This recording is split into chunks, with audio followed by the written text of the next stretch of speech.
여러분 안녕하세요. 민도사와 함께하는 청년을 위한 교과 공부 시간에 오신 모든 여러분들 진심으로 환영합니다. 안녕하세요. 김밥입니다. 네, 오늘은 사과를 배워보려고 합니다. 그 전에 지난 시간에 배웠었던 삼과의 내용들을 키워드에 있는 단어들을 통해서 살펴보도록 하고 넘어가겠습니다. 네, 저희 지난주에는 3과에서 가인과 그의 유산이라는 제목으로 함께 공부를 했었고요. 이 가인과 아벨의 유명한 제사 사건이 어떤 의미를 가졌는지, 그리고 가인의 재물과 뒤이어 나타났던 그의 범죄가 남긴 그 유산이 어떤 것이었는지에 대해서 함께 배우는 시간을 가졌습니다. 네, 감사합니다. 네, 가인의 유산은 죄였던 것 같아요. 가인은 죄를 짓고 실패했었죠. 그렇지만 우리는 같은 실수를 반복해서는 안 될 것입니다. 하나님 앞으로 나아가서 하나님을 인정하고 그래서 죄가 아니라 하나님의 유산을 전달해야 한다라는 생각을 가졌었던 시간이었던 것 같아요. 이번 사과는 홍수라는 제목으로 함께 하려고 합니다. 다들 아시는 것처럼 하나님이 창조하셨던 세상은 좋았더라라고 말씀하셨을 만큼 완벽하고 아름다웠죠. 근데 창세기 6장 5절 말씀을 보면요. 여호와께서 사람의 죄악이 세상에 가득함과 그의 마음으로 생각하는 모든 계획이 항상 악할 뿐임을 보셨다라고 얘기하고 계세요.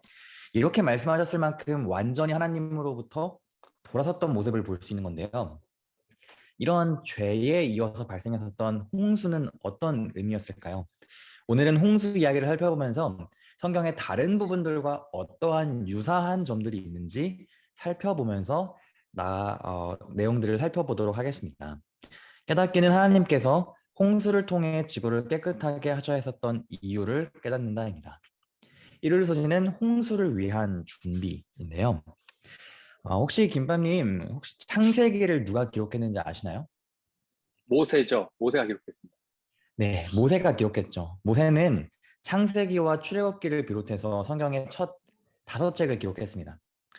근데 그 모세가 홍수에서 등장하는 방주라는 그 단어를 선택할 때에 이집트에서 사용했었던 외래어를 가져왔다라고 해요. 근데 그 외래어 이집트어가 언제 사용됐냐면은 출애굽기 2장에 있었던 모세의 어머니가 아기 모세를 살리기 위해서 숨겼었던 갈대 상자와 같은 단어라고 해요. 같은 단어를 사용했었던 그 방주와 갈대 상자를 우리가 볼 수 있는데 그 두 가지의 좀 유사성을 좀 찾을 수 있을까요? 네, 모세를 살리기 위해서 나일강에 띄워졌던 그 갈대 상자처럼 노아의 방주도 역시 사람들과 동물들을 살리기 위해서 만들어졌다는 그런 목적의 유사성이 있을 것 같고요. 외형적으로는 둘 다 방수를 위해서 물이 들어오는 걸 막기 위해서 역청을 발랐다. 그런 공통점들도 좀 찾을 수 있을 것 같습니다. 네, 감사합니다. 그리고 또 방주의 형태도 생각해 보려고 해요. 방주가 어떻게 생겼냐면은 이렇게 직육면체로 생겼죠. 직육면체로 이렇게 생겼는데 이것을 통해서 교과의 저자는 이렇게 얘기해요. 이 방주의 형태가 직육면체의 형태가 이스라엘 성소에 있었던 하나님의 법궤와 형태가 유사하다라는 얘기를 하거든요. 또 같은 형태로 만들어졌었던 방주와 법궤 이 둘 사이에는 어떤 유사성이 있고 또 그 의미가 무엇일까요? 네, 둘 다 이 두 상자 모두 그 안에 들어있는 내용물을 보호하기 위한 그런 상자였다는 점에서 좀 유사한 부분이 있을 것 같습니다. 방주에는 사람들과 동물들이 있었고요. 법궤에는 여러 가지 물건들이 있었죠. 율법의 돌비라든가, 뭐, 쌍난 지팡이라든가, 만나 항아리라든가, 여러 가지 그런 보호해야 할 귀중한 물건들이 있었던 것을 기억할 수 있습니다. 네, 감사합니다. 이러한 유사성들을 생각해 보면은 모두 다 구원을 위한 것이었다라고 생각할 수도 있을 것 같아요. 안에 있는 것들을 보호하고 구원하기 위한 역할을 했기 때문이죠. 그 방주를 하나님께서는 노아에게 만들라고 명령하셨습니다. 밑에 말씀을 보면요. 노아는 하나님께서 말씀하신 그대로 행했다라고 얘기하고 있어요. 그대로 만들었죠. 또한 노아가 방주를 만들 때뿐만이 아니라 이스라엘 백성들이 성소를 만들 때 이런 비슷한 유사성을 지녔었던 성소를 만들 때에도 백성들이 여호와께서 모세에게 명령하신 것대로 그대로 모두 행했다라고 얘기하고 있어요. 이스라엘 백성들도 하나님이 말씀하신 그대로 성소를 만들었죠. 노아가 하나님의 말씀대로 그대로 방주를 만들었던 것처럼. 이러한 사람의 구원을 위해 존재하는 이 것들이 이렇게 뭐 만들어진 것도 그렇고 하나님의 말씀하시는 것 그대로 이렇게 만든 것도 그렇고 형태도 그렇고 의미도 그렇고 여러모로 이렇게 유사한 패턴들이 반복되고 있어요. 그렇게 이렇게 반복되어지는 이러한 이야기 속에서 주목해야 되는 것은 이것이겠죠. 하나님이 말씀하신 것을 하나님의 백성들이 그대로 순종했다라는 것인데요. 하나님의 말씀에 그대로 순종하는 것, 온전히 순종하는 것이 바로 구원으로 연결된다라는 것을 우리가 잊지 않아야 될 것 같습니다. 지금까지의 내용들을 생각해 보면서 지난 시간 배웠었던 가인의 이야기도 함께 생각해 보면 좋을 것 같은데요. 가인은 지난 시간에 제사를 드리는 그 사역에 있어서 실패했었잖아요. 그 실패했었던 원인이 과연 무엇이었을까요? 네, 방금 민도사님 말씀해 주신 것처럼 그대로 순종하는데 실패했던 것이 그의 어떤 실패의 원인이라고 말씀드릴 수 있을 것 같습니다. 음, 부분적인 순종, 우리 여러 차례 말씀드렸지만 부분적인 순종은 사실은 어, 불순종이라고 말해야 한다는 거죠. 완전히 그가 그냥 아무것도 제사를 안 드린 건 아니었으니까 그 감사의 곡식 제물을 그렇죠. 드리긴 했었는데 그럼에도 불구하고 온전히 그대로 순종하지 않은 그 가인은 결국 부분적인 순종이라고 생각했던 것이 사실은 불순종이었던 그런 모습을 우리가 확인할 수 있습니다. 네, 감사합니다. 하나님의 명령에 온전히 순종하는 것은 어쩌면 어려워 보일 수도 있을 것 같아요. 그렇지만 그 모든 것들이 우리의 행복과 구원을 위한 것이다라는 것을 잊지 않아야 할 것 같아요. 마지막 적용 질문은 이것입니다. 하나님께서 하라고 하실 때, 하나님께서 하라고 말씀하실 때에 우리는 어떻게 반응해야 할까요? 말씀하셨던 것처럼 전적인 순종, 그리고 온전한 순종이 필요할 것 같아요. 왜냐하면 부분적인 순종은 사실 불순종인 것을 우리가 기억하면서 말이죠. 그 다음 월요일 소지는 홍수가 일어남이란 소지인데요. 이번 소재에서는 홍수와 창조의 유사성에 대해서 살펴보도록 하겠습니다. 어, 노아가 방주를 만들 때 사용했었던 만들다라는 그 단어는요. 창세기 1장에 하나님께서 창조 사역에서 하셨을 때에 하나님께서 사용하셨던 단어와 똑같은 단어가 있어요. 또 그뿐만 아니라 창조 이야기에 사용했었던 단어들과 노아의 방주의 사건에서 등장했었던 이야기들, 그런 단어들이 실제로 굉장히 많이 겹치고 있습니다. 밑에 보시면은 일곱이라는 숫자도 겹치고요.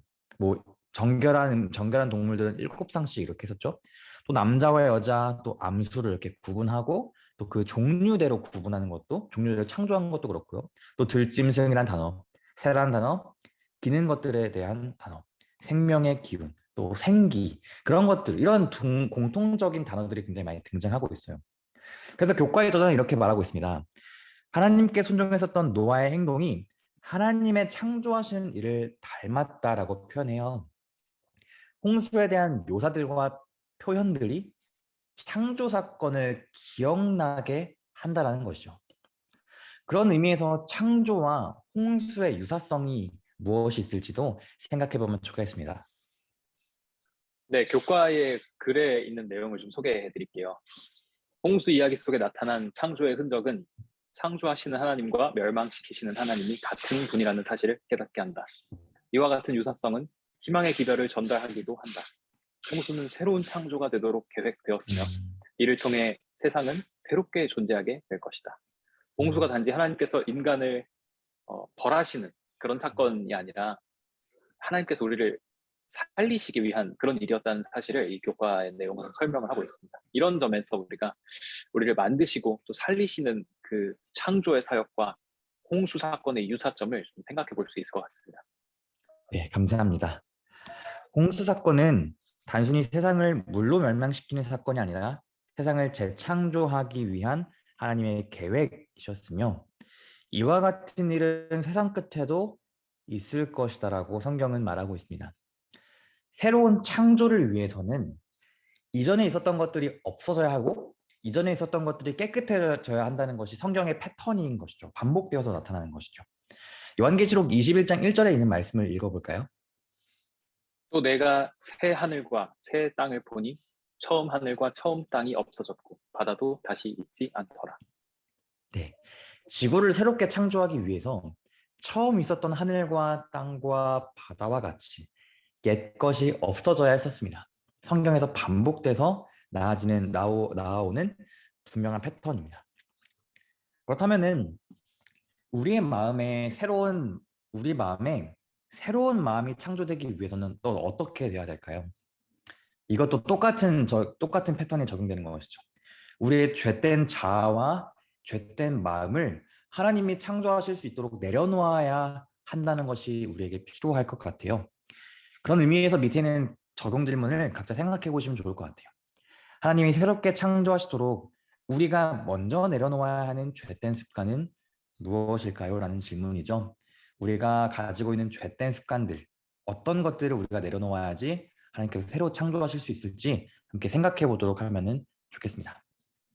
그 다음 느끼기는 어떤 위기 속에서도 당신의 사랑하는 백성들을 기억하고 돌보시는 하나님께 감사한다입니다. 화해 소지는 홍수의 끝입니다. 이번 소지는 하나님의 구원의 약속에 대해서 생각해 볼 거예요. 하나님의 구원의 약속에는 어떠한 유사성들이 성경을 통해서 나타나고 있는지 살펴보도록 하겠습니다. 밑에는 창세기 7장 23절부터 8장 1절까지 읽겠습니다. 육지에 있어 그 코에 생명의 기운의 숨이 있는 것은 다 죽었더라. 지면의 모든 생물을 쓸어버리시니 곧 사람과 가축과 기는 것과 공중의 새까지라. 이들은 땅에서 쓸어버림을 당하였으되 오직 노아와 그와 함께 방주에 있던 자들만 남았더라. 물이 150일을 땅에 넘쳤더라. 하나님이 노아와 그와 함께 방주에 있는 모든 들짐승과 가축을 기억하사 하나님이 바람을 땅 위에 불게 하심에 물이 줄어들었고. 네, 감사합니다. 홍수의 모든 이야기들을 몇 장 몇 절 이렇게 구분하지 않고 글을 쭉 배열하면은 창세기 8장 1절 하나님이 기억하사라는 그 구절이 가장 중앙에 가장 가운데 있다라고 얘기해요. 많이들 아시겠지만 히브리 문학에서는 가장 중앙에 있는 것이 가장 중요한 메시지거든요. 그러니까 홍수 이야기에서 가장 중요한 메시지는 무엇이냐면 하나님께서 기억하셨다라는 뜻이라는 것인데요. 이 하나님께서 기억하셨다라는 이 뜻은 무슨 뜻으로 우리가 받아들일 수 있을까요? 네, 방금 읽은 성경절에 150일 동안 물이 넘쳤던 이야기가 있는데요. 홍수로 세상이 다 멸망하고 그 150일 동안 하나님께서 전혀 성경 이야기 가운데 노아에게 나타나지 음, 않으시는 것을 우리가 발견할 수 있습니다. 그래서 노아 입장에서는 하나님이 방주를 만들라고 하셨고 동물들 태우라고 하셨고 다 그렇게 하라고 하신 대로 했는데 그 기간, 150일이라는 그 기간 동안 하나님께서 단 한 말씀도 하지 않으시고 자신에게 나타나지 않으시는 그 침묵하신다는 사실이 굉장히 어렵게 힘들게 음, 다가왔을 수도 있을 것 같아요. 언제까지 이렇게 절망적인 상황 가운데 자기가 살아야 할지, 그 뱃속에 있어야 할지 그런 상황이었지만 하나님은 여전히 방금 이제 말씀하신 대로 하나님은 노아를 기억하고 계셨다는 거죠. 음, 하나님께서 말씀하지 않으시고 침묵하고 계시다는 사실이 그를 잊으셨다는 것을 의미하지 않는다는 것을 우리가 발견할 수 있습니다. 아멘. 월요일 소지에서 우리가 홍수는 결국 이제 창조와 연결되어서 재창조라는 사실을 배웠던 것처럼 음, 하나님께서 신실하신 하나님께서 그분의 백성들을 여전히 기억하신다는 사실을 우리가 배울 수 있고요. 실제로 이 기억한다라고 하는 히브리 원어를 보면 약속을 성취하시고 구원하신다는 음. 것을 어, 발견할 수 있는 그런 단어입니다. 네, 모든 것이 물로 파괴된 완전한 절망 가운데에서 하나님께서는 노아를 기억하시고 그와 그의 가족들을 구원해 내셨으며 노아는 그런 하나님을 전적으로 신뢰했습니다. 이것을 우리가 기억해야 되겠죠. 밑에 있는 부자 선지자 105페이지를 보면서도요. 노아가 하나님을 어떻게 신뢰했는지도 살펴보도록 하겠습니다. 5개월이란 긴 기간 내 그들의 배는 외관상으로는 바람과 물결에 따라 이리저리 흔들렸기 때문에 방주 안에 있던 일가족에게는 가끔 그들이 멸망당할 수밖에 없는 듯이 보였다. 그것은 참으로 고통스러운 시련이었으나 하나님의 손이 키를 잡고 계시다는 확신이 있었으므로 노아의 믿음은 흔들리지 않았다. 아멘, 감사합니다. 노아도 하나님께서 자신을 기억하고 계시다라는 그 사실을 분명히 알고 하나님을 전적으로 신뢰했습니다. 성경에서 하나님께서 기억하셨던 사건들이 또 있을까요? 창세기 19장 29절에 있는 말씀도 읽어보겠습니다. 하나님이 그 지역의 성을 멸하실 때, 곧 롯이 거주하는 성을 엎으실 때에 하나님이 아브라함을 생각하사 롯을 그 엎으시는 중에서 내보내셨더라. 네, 하나님이 소돔과 고모라를 멸망시키실 때에 창세기 19장에서도 하나님이 생각하사라는 단어를 쓰셨는데요. 생각하사라고 번역되어 있는 이 단어도 원어를 살펴보면 창세기 8장 1절 하나님께서 기억하사라는 그 단어와 똑같은 원어입니다. 똑같이 하나님께서 기억하셨던 이야기예요. 그러면은 이 창세기 19장 이야기를 살짝 좀 생각해 보면서 다시 한번 좀 다시 한번 좀 생각해 보면서요. 소돔과 고모라를 멸망시킬 때에도 이러한 홍수 이야기와 유사성을 찾을 수 있는지도 생각해 보면 좋겠습니다. 네, 노아 홍수 때에도 하나님께서 노아를 통해서, 사실은 뭐 노아 가족만 그 배에 들어가긴 했지만 사람들 다 그 방주로 들이기를 원하셨던 거잖아요. 소돔과 고모라 멸망 때에도 하나님께서 아브라함을 찾아가셔서 그 아브라함과 유명한 협상을 음, 벌이시죠. 50명만 있으면 뭐 45명 뭐 그런 식으로 이제 쭉쭉 내려가서 10명 뭐 이렇게 그 협상을 벌이시는 장면을 우리가 기억할 수 있는데, 둘 다 결국은 심판의 이야기들이지만 노아 홍수도 소돔과 고모라도 그렇지만 하나님께서는 가능한 한 최대한 또 많은 사람들을 구원하기를 원하시고 그들을 살리기를, 심판의 가운데서도 사람들을 구원으로 초청하고자 하셨던 그런 모습들을 발견할 수 있습니다. 뭐 안타깝게도 결과적으로는 롯의 가정만 살았고 노아의 가정만 살았지만 그럼에도 불구하고 하나님의 원하시는 바는 모두 다 구원을 얻기 원하셨다는 것이죠. 네, 감사합니다. 네, 하나님께서는 당신의 백성들을 늘 기억하십니다. 근데 기억하시는 것은 그 사람들을 구원하기 위해서였던 것이죠. 하나님은 노아와 롯의 가정을 기억하셨던 것처럼 세상 끝날까지 우리를 기억하실 것이다라는 사실도 우리가 믿어야 합니다. 그런 의미에서 마지막 적용 질문이 이것이죠.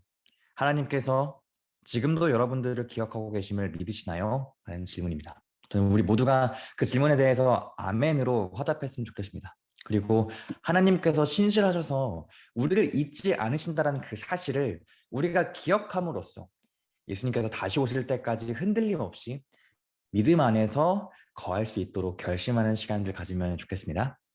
그 다음에 수요일과 목요일 소지는 언약입니다.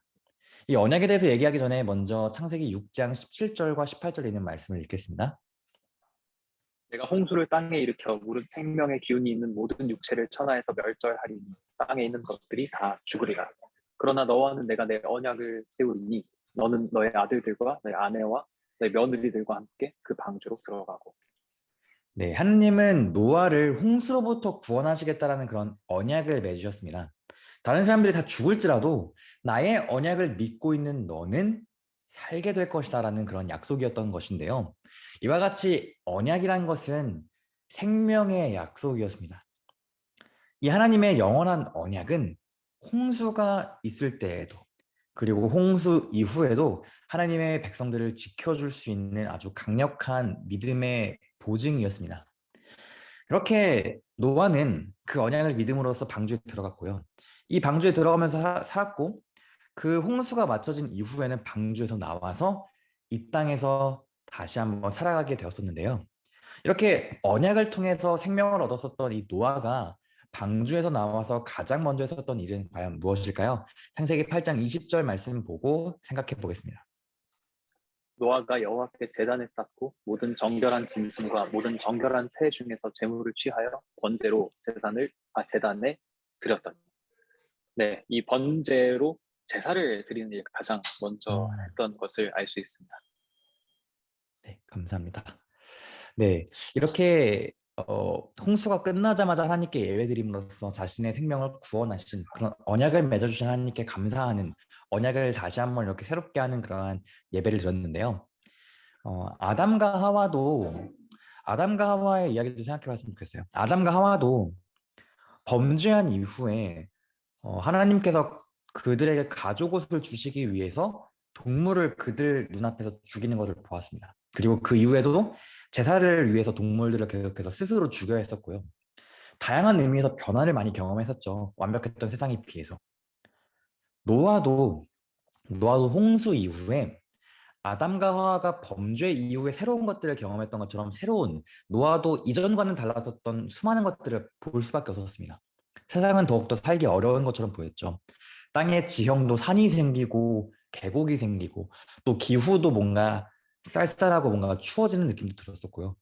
또 방주에서 나왔을 때에 이 동물들이 이제 흩어지면서 자신들보다 강해 보이고 그런 맹수처럼 보였었던 그런 노아는 굉장히 두려워하기 시작했었습니다. 왜냐하면 그때부터 육식 동물들이 생겼기 때문이었죠.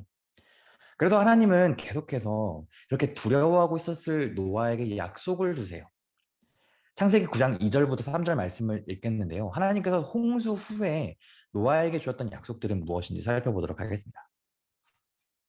땅의 모든 짐승과 공중의 모든 새와 땅에 기는 모든 것과 바다의 모든 물고기가 너희를 두려워하며 너희를 무서워하리니 이것들은 너희의 손에 붙였음이니라. 모든 산 동물은 너희의 먹을 것이 될지라. 네, 이 홍수 이후에는 뭐 지상의 모든 이제 식물들이 다 죽었죠. 풀이 없었기 때문에 동물을 잡아 먹을 수밖에 없었습니다. 그 동물과 인간의 관계가 이전과는 달라졌던 것이죠. 그래서 강한 동물들을 두려워했던 노아에게 하나님이 여기서 약속을 해주시는 모습을 볼 수 있습니다. 동물들이 너희를 두려워할 것이다. 그러니까 걱정하지 말아라라고 약속하십니다. 네, 그렇게 생명의 위협과 두려움을 느꼈었던 그들에게 이렇게 내가 너를 지켜주겠다. 두렵지 않게 않아도 된다라고 약속하셨었고요. 이제 그렇게 그러한 하나님의 약속을 가지고 살아갈 수 있었는데 또 그런 동물들과의 관계만 변한 것은 또 아니었거든요. 노아가 이제 황폐해졌었던 그 땅들을 바라보고 뭐랄까요, 이제 뭐 풀도 없는 그런 것들을 보면서 굉장히 좀 슬펐을 것이고 또 하늘을 봤을 땐 또 달랐을 거예요. 왜냐면은 궁창이 있었을 때는 구름이 없었으니까 이전에 없었던 구름도 생긴 것들이 보였을 거고요. 아마 노아는 개인적으로 그러한 전 세계적인 대재앙을 눈으로 직접 목격했고 모든 사람들이 죽어나가는 것들을 봤기 때문에 앞으로 비가 내릴 때마다 그 홍수를 떠올리는 트라우마 같은 그런 정신적인 엄청난 두려움이 같이 있었을 것 같거든요. 그렇게 마음 한켠에 두려움이 있었을 것 같은 그런 노아에게 또 하나님께서 어떠한 약속을 주셨는지 창세기 8장 21절과 9장 1절 말씀 보겠습니다. 내가 다시는 사람으로 말미암아 땅을 저주하지 아니하리니 내가 전에 행한 것 같이 모든 생물을 다시 멸하지 아니하리니 하나님이 노아와 그 아들들에게 복을 주시며 그들에게 이르시되 생육하고 번성하여 땅에 충만하라.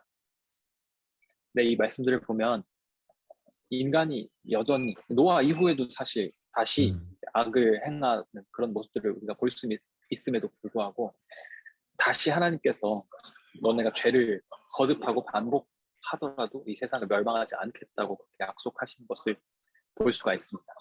생육하고 번성하여 땅에 충만하라. 창조의 때에 태초에 주어졌던 그 약속, 그것을 다시 한번 하나님께서 반복을 하시는 걸 볼 수가 있는 것 같아요. 인간이 음, 새롭게 다시 한번 새 출발을 할 수 있는 그런 기회를 하나님께서 약속해 주시는 부분입니다. 네, 감사합니다. 하나님은 이렇게 노아에게 분명히 말로써 약속하셨습니다. 하나님은 말로만 약속하시는 것이 아니라요. 좀 믿음이 흔들릴 수 있으니까 그런 노아와 노아의 후손들을 위해서 눈에 보이는 언약의 증거를 가지고 다시 한번 약속하세요. 창세기 9장 11절부터 15절에 있는 말씀입니다. 내가 너희와 언약을 세우리니 다시는 모든 생물을 홍수로 멸하지 아니할 것이다. 땅을 멸할 홍수가 다시 있지 아니하리라. 하나님이 이르시되 내가 나와 너희와 함께하는 모든 생물 사이에 대대로 언약을 세우는 언약의 증거는 이것입니다. 내가 내 무지개를 구름 속에 두었나니 이것이 나와 세상 사이의 언약의 증거니라. 내가 구름으로 땅을 덮을 때에 무지개가 구름 속에 나타나면 내가 나와 너희와 및 육체를 가진 모든 생물 사이에 내 언약을 기억하리니. 하나님이 이 말씀을 통해서 이 주신 말씀이 단순한 약속이 아니라 언약에 근거한 음, 것이라는 사실을 확실히 해주시는 부분입니다. 창세기 9장에서 언약이라는 단어를 7번이나 사용을 하셨다고 합니다. 언약에 대해서 우리 이전에 격과한 길을 통해서도 살펴본 적이 있었는데 영원토록 불변하는 하나님의 분명한 그 약속, 신실한, 충실하신 그 하나님의 사랑을 보여주시는 부분인 것 같아요. 하나님께서 어떤 상황 속에서도 이 땅의 생명을 보존하시기로 결심하셨으며 그에 대한 증거로 모두에게 적용되는 무지개를 통한 언약을 허락하셨습니다. 네, 감사합니다. 하나님은 무지개를 볼 때에 나의 언약을 기억하겠다라고 말씀하셨어요. 근데 신기한 게 무엇이냐면요. 밑에 있는 부자 선지자에 있는 글을 좀 탐구할 것인데요. 성경에서 말씀을 보면 하나님의 영광의 모습이 무지개 같다라고 에스겔서 1장 28절은 말하고 있어요. 또 그리고 계시록 4장 22절과 3절 말씀을 보면요. 하나님의 보좌에는 무지개가 이렇게 있다라고 얘기하고 계세요. 그러면서 이렇게 말하죠. 회개한 죄인에 대한 하나님의 자비의 징표로서 구름 속에 있는 무지개와 보좌 주위를 두르고 있는 무지개와 자신의 머리 위에 둘린 무지개를 가리키신다라고 얘기하고 있어요. 저는 사실은 무지개에 대해서 생각해 보면서 하나님은 그러니까 무지개라는 것 자체가 비가 땅에 오고 햇빛이 딱 날 때, 비가 오고 햇빛이 날 때 그러한 딱 적절한 타이밍이 있을 때 가끔씩 무지개가 나타나잖아요. 매일 볼 수 있는 게 아니거든요. 근데 하나님은 이렇게 1년에 몇 번 무지개가 나올 때만 언약을 기억하시는 건가라고 생각했었거든요. 근데 무지개가 하나님의 보좌에도 있고요. 그리스도의 머리 위에는 항상 무지개와 같은 영광의 빛이 있다고 합니다. 이 말씀은 무슨 뜻일까요? 하나님은 무지개를 내가 볼 때마다 언약을 기억하겠다라고 얘기했어요. 그 말은 하나님의 영광의 빛 자체, 영광 자체가 무지개고 보좌에도 무지개가 있기 때문에 여호와께서 하나님께서 내가 너희와 맺은 그 언약을 잊어버릴 일이 없다라는 것이죠. 항상 기억할 거라고 말씀하시는 것입니다. 결코 잊지 않겠다라는 약속인 것이죠. 너무 놀랍지 않으신가요? 이것이 바로 하나님의 언약의 사랑입니다. 하나님은 정말로 세상에 있는 자기 사람들을 사랑하시되 끝까지 사랑하시는 분이신 것이죠. 그렇기 때문에 홍수는 단지 하나님께서 인간을 벌하시는 사건이 아니라 하나님께서 우리를 살리시기 위한 일이었고요. 또 하나님께서 우리를 기억하겠다라는 약속이었습니다. 우리가 그것들을 한순간도 잊지 않고 우리를 사랑하시는 하나님의 품성을 기억하며 살아가야 될 것 같아요. 그러한 하나님의 은혜 때문에 우리가 살아갈 수 있다는 것을 꼭 기억한다면 우리가 노아처럼 그리고 성경의 수많은 신실한 믿음의 백성들처럼 우리가 살아갈 수 있지 않을까 싶은 생각이 듭니다. 결론을 읽고 마치겠습니다. 이 땅에 죄악이 가득함을 보신 하나님께서는 물로 세상을 재창조하시고 택하신 종 노아를 통해 의인의 계보를 이어가셨습니다. 노아는 믿음으로 방주를 만들고 그 속에 들어감으로 구원함을 받았습니다. 우리도 노아와 같은 믿음을 통해 마지막 때를 위한 하나님의 기별을 전하며 세상을 향한 축복의 통로가 되어야 합니다. 네, 이렇게 홍수 사과를 마치게 되었습니다. 김밤님은 이번 기회 마치면서 어떻게 정리하고 싶으신가요? 네, 오늘 교과에서는 홍수 이야기를 통해서 우리가 함께 생각해 볼 수 있는 성경의 다른 많은 부분들이 있다는 것을 배울 수 있는 내용이었습니다. 단순히 그냥 홍수하면 죄악으로 관영한 이 세상, 그런 세상을 지으셨으며 하나님께서 한탄하시고 심판하시는 그런 사건으로만 생각을 했었는데 이 홍수의 이야기에 다양한 또 성경 본문들을 통해서 홍수 이야기에 하나님의 사랑이 담겨 있다는 사실을 살펴볼 수 있어서 감사한 시간이었습니다. 네, 감사합니다. 오늘은 홍수 이야기가 비슷한 패턴으로 성경에 반복된다는 것을 배웠습니다. 아기 모세를 넣었었던 갈대 상자도 또 우리의 구원을 위한 하나님의 법궤도 하나님의 창조 사역도 또 소돔과 고모라에서 롯을 구원하셨던 사건도 또 무지개를 통해서 구원을 약속하신 것도 그렇고요.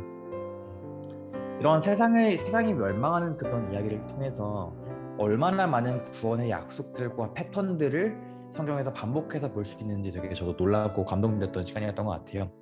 우리가 믿는 그런 언약의 하나님이 우리로 하여금 하나님의 약속을 잊지 않도록 성경에 수도 없이 반복해서 약속하신 것들을 기억하면서 나도 매 순간 살아가고 싶다라고 생각했던 시간이 되었던 것 같습니다. 함께 기도하고 마치겠습니다. 사랑의 아버지 하나님, 아버지의 보좌와 아버지의 영광의 빛이 무지개이기 때문에 무지개를 항상 보고 계시며 또 무지개를 볼 때마다 우리를 기억하시겠다라고 말씀하신 아버지의 은혜 감사합니다.